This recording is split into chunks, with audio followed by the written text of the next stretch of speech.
직접적으로 상승을 해야 되는 경우가 있죠. 목고지에서 그 떡볶이를 예를 들어서 지금 10,000원에 팔고 있는데 12,000원으로 올렸다고 치겠습니다. 그럼 무슨 일이 벌어져요? 예를 들면 이딴 일이 벌어지는 겁니다.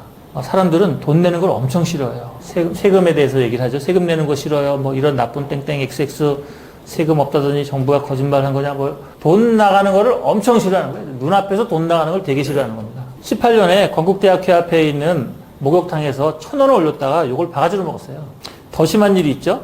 17년에 BBQ에서 3월 평균 10% 인상을 추진한다고 얘기했어요. 10년을 안 올리다가 올릴 때도 미리 고지를 한 거예요.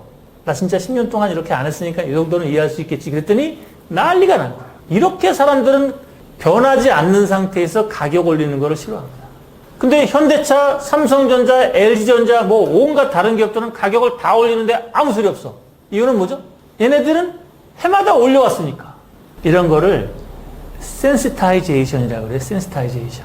변화의 정도를 말하는 겁니다. 변화의 정도. 사람들은 이 센시타이제이션을 아주 중요한 잣대로 보고 있어요. 그러니까 10% 올리는 게 룰이야. 그러면 12% 올리면 문제가 되는 거예요. 자동차가 해마다 500만 원씩 올려. 근데 700만 원 올려. 그러면 문제가 되는 거예요. 근데 10년을 안 올렸어.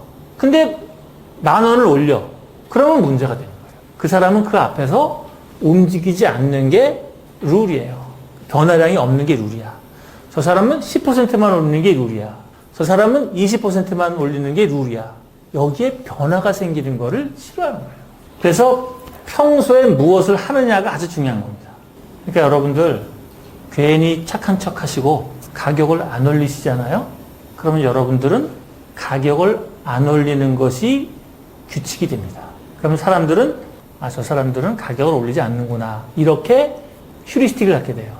근데 그러다가 10년 만에 올리잖아요. 그럼 이해해 주는 게 아니라 이런 나쁜 놈들 같으냐고 왜 가격을 올리고 난리지? 이렇게 돼버리는 겁니다. 10%씩 올려요.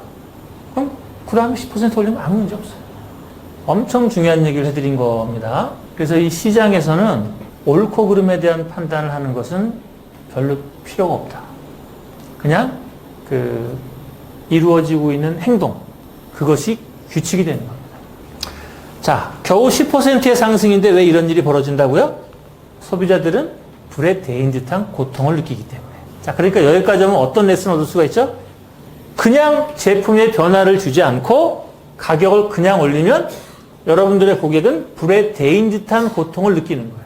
불에 데인 듯한 고통을 느끼는 고객들은 가만히 있지 않는다는 거예요. 갑자기 컴플레인이 벌어지게 되는 겁니다. 그래서 가격 전략의 또 하나의 레슨, 뇌에서 느끼는 고통을 경감시키는 아주 좋은 방법, 사람들로 하여금 기준, 규칙, 대상을 바꾸는 게 아니라 그 제품에 대한 판단 기준을 교체시켜버려야 돼요. 그래서 어떻게 하느냐?